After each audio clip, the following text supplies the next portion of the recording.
หางมันอ่อนทีมงานของสามเสี้ยนครับก็ลงเป็นที่เรียบร้อยแล้วพี่น้องครับทำเวลาครับ181วินาที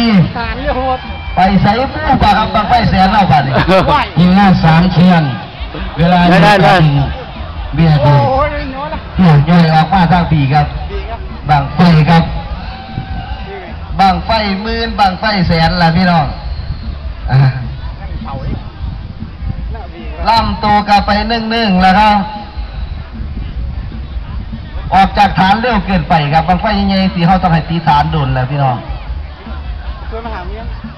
เพราะว่าน้ำหนักมันหลายครับลากควันติดบ้านน้ำแล้วครับแต่ว่าการส่งตัวของเขาครับค่อนข้างที่ส่งตัวดีแล้วพี่น้อง